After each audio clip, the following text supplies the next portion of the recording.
Let me begin the introduction with an example from Indian politics. Indian Prime Minister Narendra Modi was to address the House. India's opposition was creating ruckus in the parliament. It was alleging that the Prime Minister doesn't have knowledge about most things. So the Indian Prime Minister stood up and said, "I may not be as intelligent as some of you in the House. I may not be proficient in some of the subjects, but can any of you deny that I'm a terrific politician?" The opposition fell silent. They knew he was right. Similarly, Donald Trump may not have been the most presidential president, but he knew the art of the deal. He had mastered it. He knew how to put America's interests over any and everything. And one such deal has forced Xi Jinping to remove many of his party colleagues. Hi and welcome. This is TFI Global, the foreign affairs and geopolitical analysis arm of the TFI Media Group. And I'm your host, Atul Mishra. In this video, I will tell you about Trump and Pompeo's trade deal with China that is giving sleepless nights to Xi Jinping. Let's begin. Former US President Trump is a master negotiator.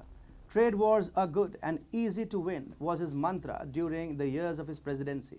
His strategies would be straightforward but difficult to execute for those lacking confidence and courage. China came to realize this only after the 15th of January in 2020, when the Phase 1 trade deal between the US and China was finally hammered out after months of negotiations. Media reports accessed by TFI Global now reveal that the trade deal signed during the Trump administration had left Chinese President Xi Jinping stunned and red-faced.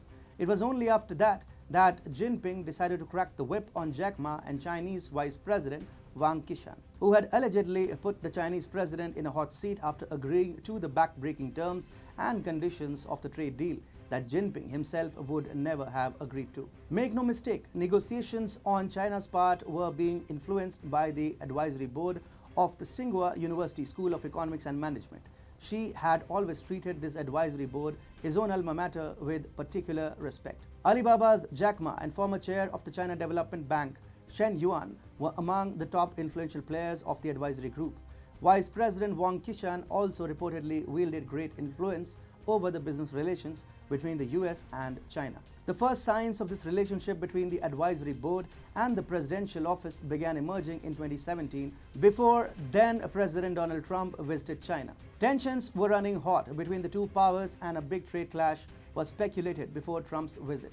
Jinping had then rushed to meet with the advisory board members of the elite Chinese university, where he would stress the importance of a mutually beneficial relationship in front of the US business leaders such as Facebook CEO Mark Zuckerberg and Apple CEO Tim Cook. A $200 billion deal was agreed upon by the Chinese negotiators, which eventually paved the way for the 2020 Phase 1 trade deal between the two biggest economies. The trade deal came as a massive success for Trump's no-holds-barred trade war against China, which required the communist nation to buy $200 billion more of US goods and services split over 2020 and 2021. For an export-based economy like China, achieving the target was simply unimaginable.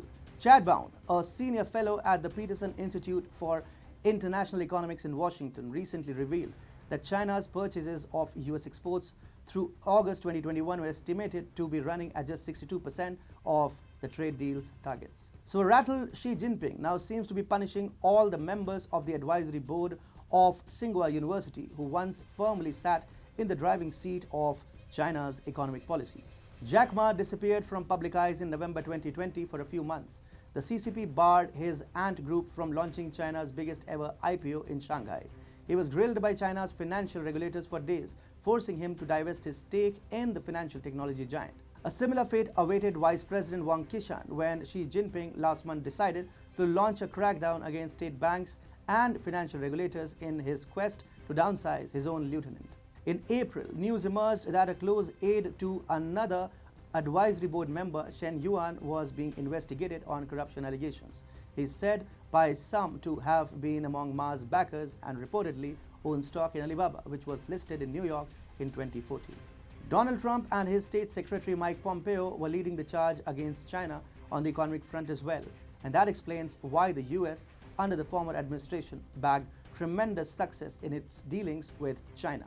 The subsequent breakout of the COVID-19 pandemic and the assumption of Joe Biden in the White House derailed the Trump-initiated process, but its scars run deep in the Jinping administration to date.